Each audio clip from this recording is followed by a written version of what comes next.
नमस्कार. मी डॉक्टर सौ माया काळदाते आपणा सर्वांचं स्वागत करते.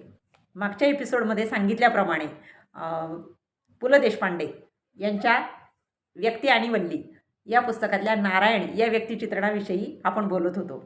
नवरी मुलगी ज्या वेळेला पसंत होते आणि लग्न जमलं असं शिक्कामोर्तब होतं आणि मुहूर्त काढला जातो, त्यापुढे मग लग्नाच्या खरेदीची तयारी सुरू होते.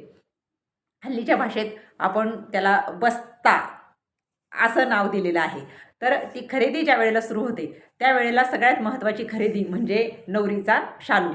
तर तो शालू घ्यायच्या वेळेला मग आता ते वर्णन पुलंनी पुण्यातलं केलेलं आहे. त्यावेळच्या ज्या भेडसावळ्यांच्या दुकानापेक्षा जास्त स्वस्त कुठेही शालू मिळणार नाही ह्याची संपूर्णपणे खात्री ह्या नारायणला असते. आणि मग हा नारायण बस्त्याला म्हणजे त्या खरेदीला चांगल्या 7-8-9 बायकांच्या सोबत तयारीला निघतो. आता निरनिराळ्या वयाच्या आणि निरनिराळ्या आकाराच्या अशा बायकांना घेऊन नारायण खरेदीला निघतो असं वाक्य पुलंचं आहे. म्हणजे एका बाईच्या सोबत कपड्यांची खरेदी करण्याच्या वेळेला मनःशांतीची कसोटी लागते असं पुलं म्हणतात. आणि हा नारायण एवढ्या जणींना घेऊन सगळ्यांची खरेदी करणार असतो आणि अर्थातच सगळ्या पिशव्या त्याच्याच हातात असतात. आणि मग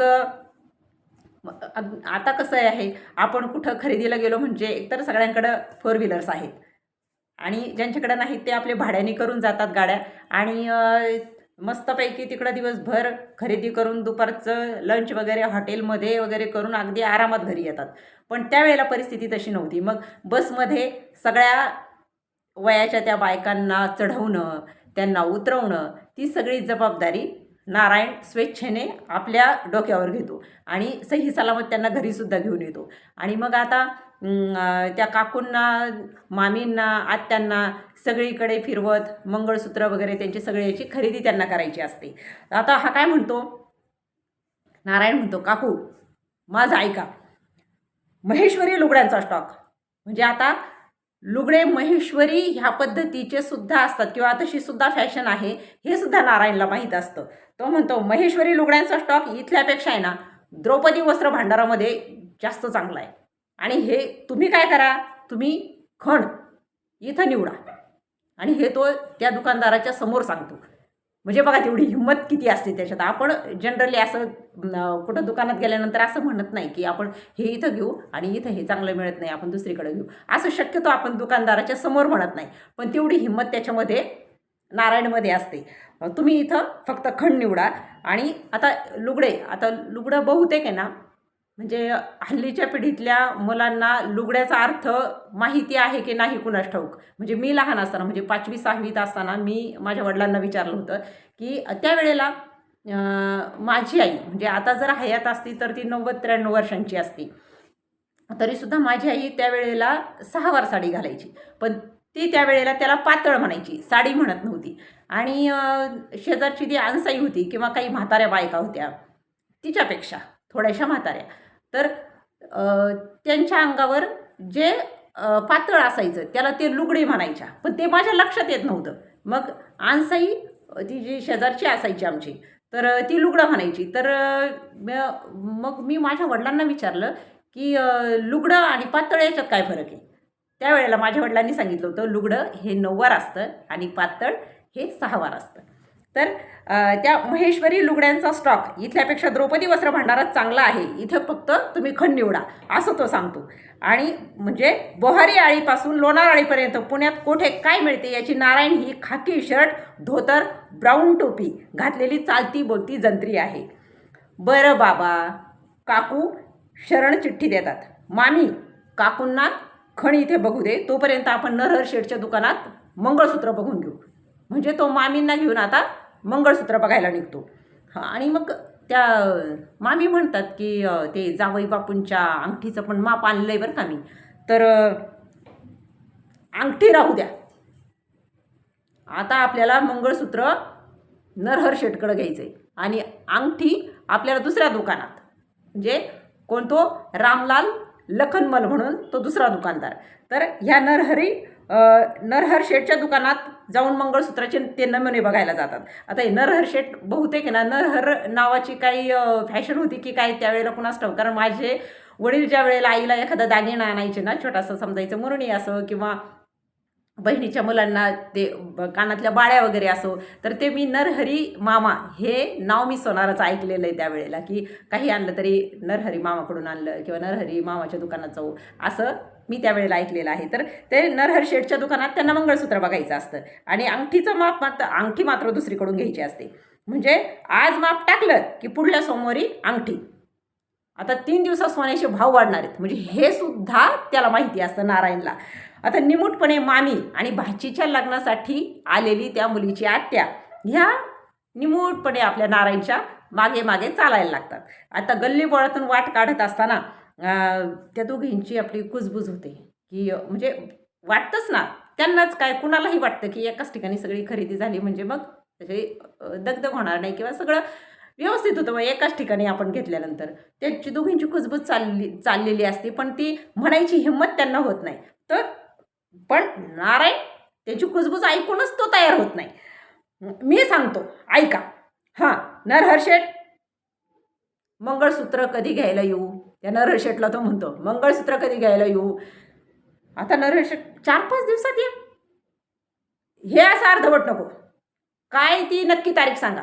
हेलपाटे 17 वेळा हेलपाटे मारायला मला वेळ नाही. कारण त्याला खरोखर वेळ नसतो. दाढी करायला वेळ नसतो तर त्याच्या दाढीचे खुंटाही वाढलेले असतात आणि 4-5 तांबे अंगावर घ्यायचे आणि सटकायचं. ही झाली त्याची अंघोळ. आणि मग मंगळसूत्राची ऑर्डर दिल्यावर मोर्चा परत कापड दुकानी येतो. कुठं कापड दुकानी? जिथं खण घ्यायला काकूला बसवलेलं असतं तिथं.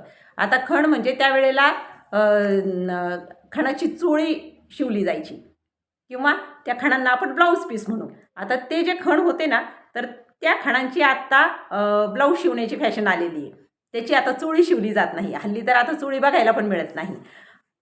तर त्या काकूंकडे तो जातो. मग काकूंना म्हणतो तोपर्यंत काही पसंती झालेली नसते. मग काकूंना तो सांगतो मी सांगतो हे घ्या 25, ह्यातले निवडा 8, हे 4 जरीचे.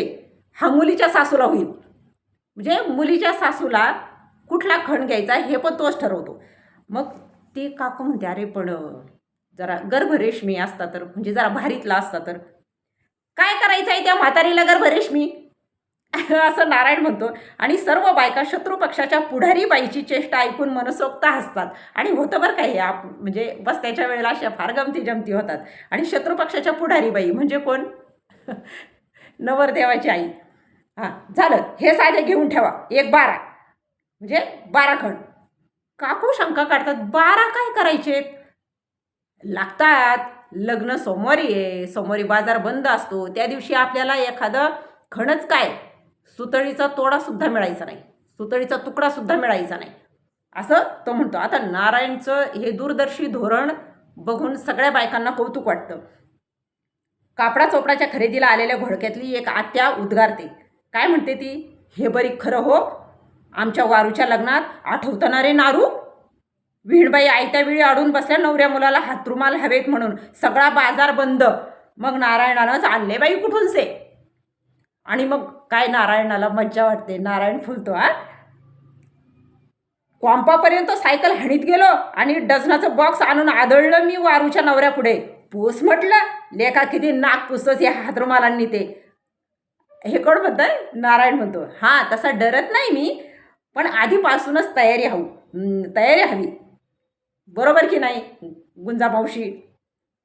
तर ती गुंजामावशी की गुजामावशी आपले ही मत अगदी नारायणासारखेच आहे असे सांगतात. आणि 12 खणांची आयत्या वेळी अडीनडीला असू द्या म्हणून खरेदी होते.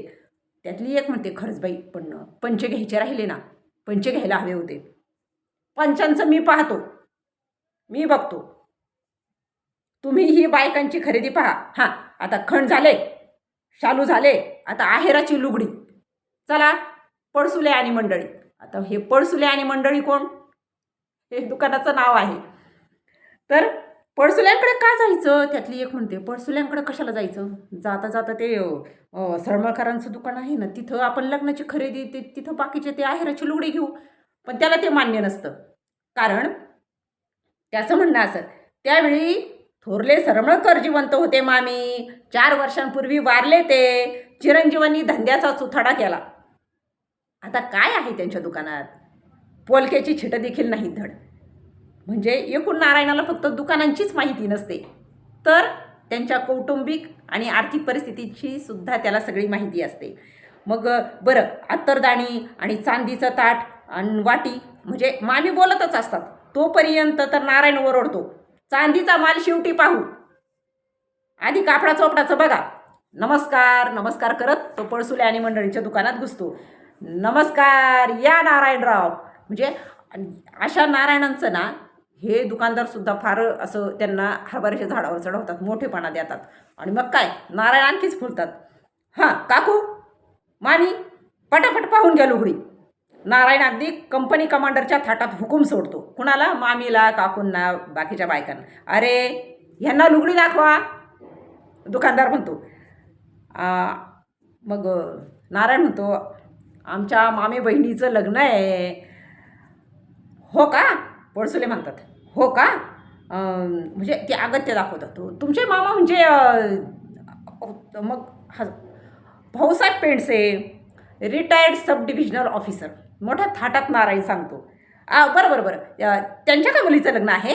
आता खरं तर हे कोण आहेत भाऊसाहेब रिटायर्ड झालेले ऑफिसर, हे काहीही पळसुले आणि मंडळीच्या दुकानदार त्या मालकाला काहीही लक्षात आलेलं नसतं. पण तरी तो त्या हाताखालच्या त्यांच्या नोकरांना सांगतो, अरे माधव, त्यांना तो परवा नवा नागपुरी स्टॉक आहे ना, तो आलेला, तो दाखव. असे सांगून पळसुले आणि मंडळी अगत्य फुगवतात. बायकांना फार कौतुक वाटतं. म्हणजे ह्या नारायणाच्या किती ओळखी, जिथं जाऊ तिथं ह्याच्या ओळखी, म्हणून बायका अत्यंत कौतुकाने त्याच्याकडे बघतात. आणि मग ह्या दुकानदाराशी आपली किती सलगी आहे हे दाखवण्यासाठी मग तो तपकीर घेतो नारायण त्या दुकानदाराकडून आणि मस्तपैकी तपकीर ओढतो. आता तपकीर खरंच मी पण लहानपणी ओढलेली बरं का. म्हणजे मला स्वतःला सख्खी आजी म्हणजे माझ्या जन्मापूर्वीच ती हयात नव्हती, त्यामुळं आजी लोक ती पण ओढायची असं मी ऐकलेलं आहे तपकीर. तर आमच्या शेजारची ती म्हातारी होती ना आजी, म्हणजे तिला अणसाई म्हणायचो आम्ही, आजी बिजी नव्हतो म्हणत, अणसाई. तर त्या अणसाईकडून एकदा मी ती तपकीर घेऊन ओढलेली, शिंका येतात त्यांनी. आणि मग शालू बिलूची झाली का खरेदी? होते. नारायण पलीकडच्या दुकानात शालू खरेदी केल्याची दादसुद्धा लागू देत नाही. तात्पर्य, खरेदी संपते आणि निमंत्रण पत्रिकांचा विचार सुरू होतो. हिंदी, मराठी आणि इंग्रजी अशा 3ही भाषांमधून पत्रिका काढायचे ठरत असते. आता इंग्रजी कशाला?